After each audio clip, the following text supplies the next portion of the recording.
Shana Ritter's poetry and short stories have appeared in various journals and magazines, including Lilith, Fifth Wednesday, and Georgetown Review.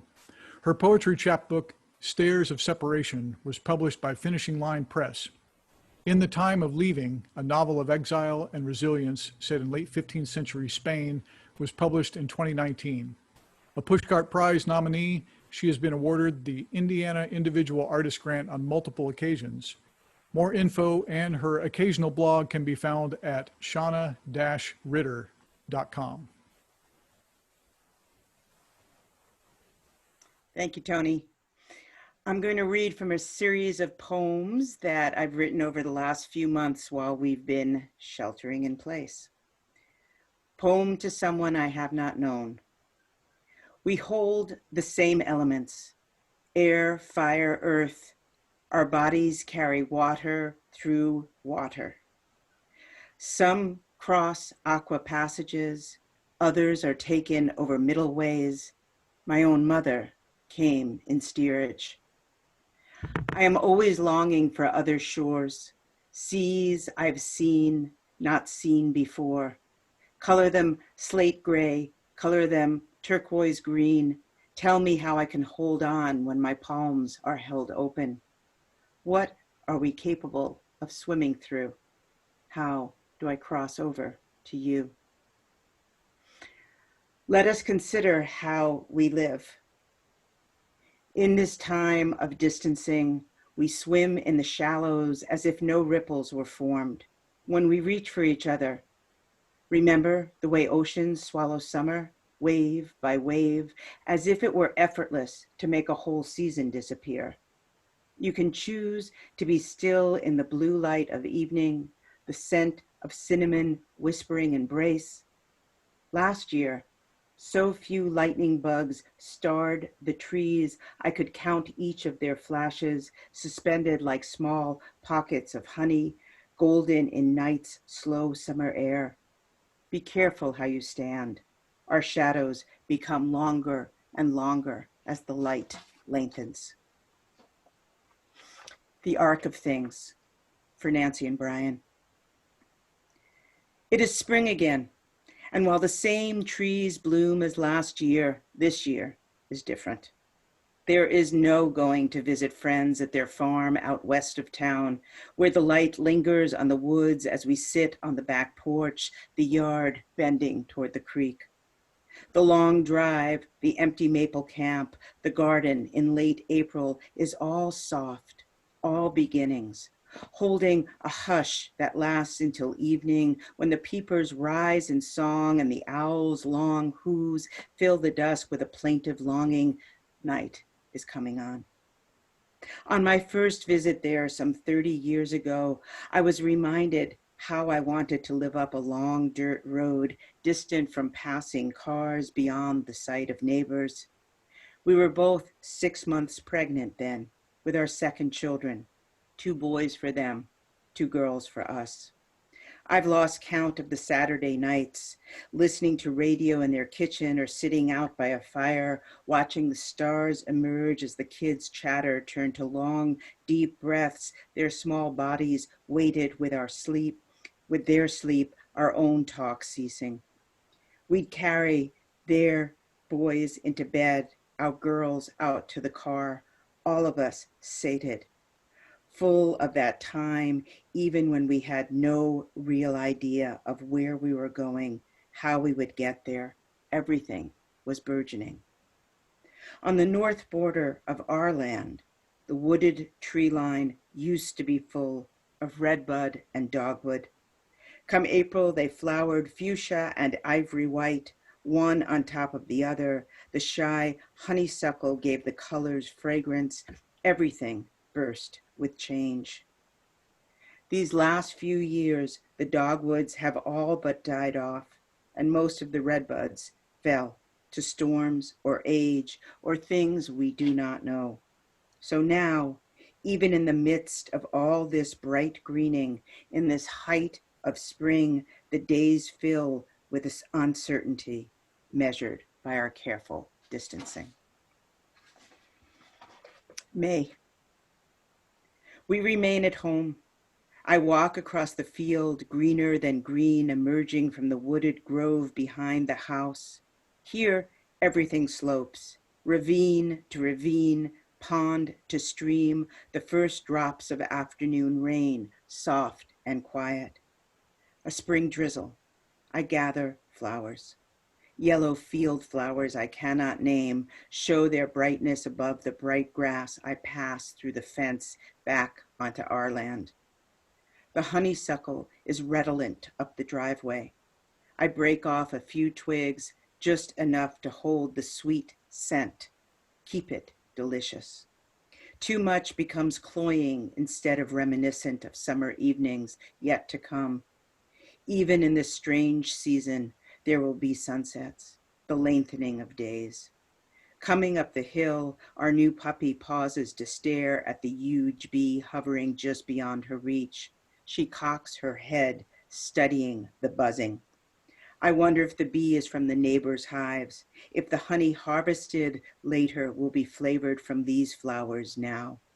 Closer to the house, in the gardens that need to be turned and weeded, I pick oregano and mint, choose one flower from the lilac, the small bush that has never grown into itself and yet still yields.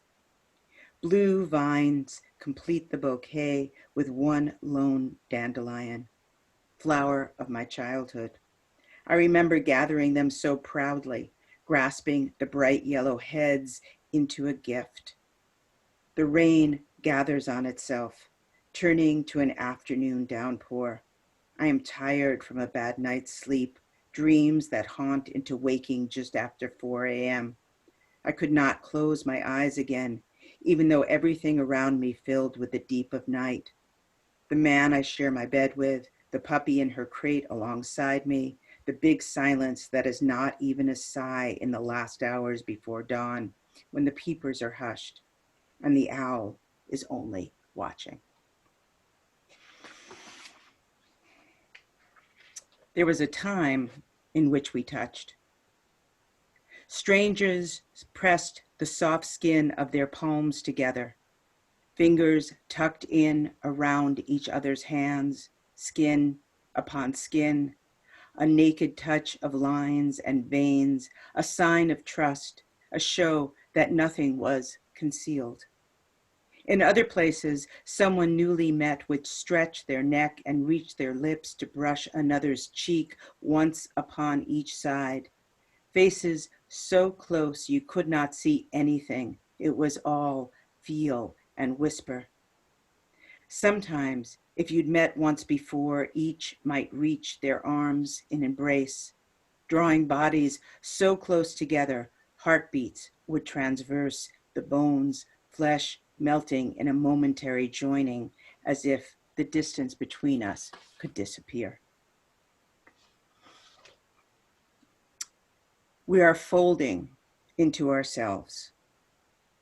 Leaves of origami, butterflies, peonies. I open and close them so often, the creases are worn like the folds at my elbows, the lines under my eyes, the tucks of my chin. I am filled with despair and surrounded by beauty. The spider webs brilliant with dew, the small white flowers amongst the brambles, the red-bellied woodpecker opening its wings. I am blessed by trees. I chose to live on top of a wooded hill, a pond, a field, a breeze that cools. I can choose to listen to the news or switch it off again until there's only a hum of bees, a shimmer of leaves. I wake to sunrise, breaking a dream in which I weigh nothing. I hold a scroll of names bending into notes. Lady Day sings, blood on the leaves and blood at the roots. We are made from wind and fire, soaked with rain, muck of earth, carried water to water, the passages we cannot name. What we hold in common, what's not at all the same. All those oceans, all those seas, slate gray, turquoise green, what graces the creases of our palms, what we swim through, how do I cross over to you? My grandsons gleam golden brown, their blood African, Spanish, Jewish, but how they're seen? Black boys, and all that brings pride and plagues, scraped up knees. Amidst this beauty, there is always that, what the wind holds, what it portends, the other we carry in our skin, the elements waiting are hidden within.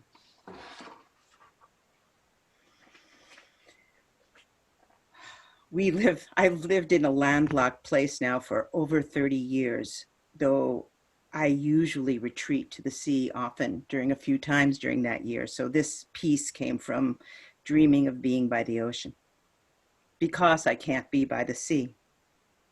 I tried to find silence in the lining of my coat, in a blanket made of silk or pressed between two panes of glass, but my head still whirs with a cry, yearning, like the lament of an owl when the old barn came down, like the whippoorwill who could not find his boundaries. A calling for that whoosh of sea rises up in me, that ever-changing line of time, the distant horizon where sky meets water and blue becomes blue becomes blue. Oh, I miss the taste of salt on my lips, the variance of waves, the shift of currents.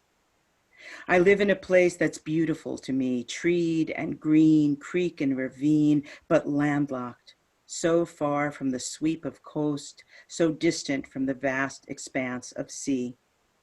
Before, in that time that used to be, I traveled often, hemisphere to continent. Now, I wonder if I'll ever see the ocean again. How deep the missing of something that cannot be held. How strong the longing for what we cannot see. I sense the waves cresting in a faraway, long for the scent of salt to fill me. Instead, it is just my own breath, breath after breath after breath. The songs of yearning are silence. Come to rest on the bone above my heart, rise and fall along the lines of my skin. I choose what to let in. Just outside my window, the sun rises above the tree line. The breeze rocks the leaves of the highest branches. A kind of hush becomes enough for now. I grow tired of reaching for what is just too far away. And this last piece. I used to trust in the rules of law. Staying in your lane on the 2-lane road when a car is coming at you, assuring both the room to pass without a scratch, the common observances that kept us safe. Let us live side by side, even if the sides we took were different, so different we imagine we would never share a pot of tea on an afternoon, leaning over a table, and yet I bet we have. But perhaps this has nothing to do with laws and only something to do with kindness. Perhaps it is not the rule of law disintegrating, but the notion of kindness, the belief in the validity of kindness. And even though each of us, and I will bet that is every single one of us, has been saved by a kindness at some point, whether they remember it or not. Somewhere in the bone of your left forearm, under the skin of your lower leg, in the arch of your right eyebrow, there is a kindness held that has held you together. The time someone saw you looking sad and mentioned the beauty of your eyes, turned to thank you for holding the door, held the door for you when your hands were full. And isn't that all of us? Stumbling around with our hands full, holding as much as we can, hoping, maybe praying if that's the way you talk to hope, that someone will hold the door, let you pass through unscathed, maybe even smile for a moment, take a chance, meet your gaze.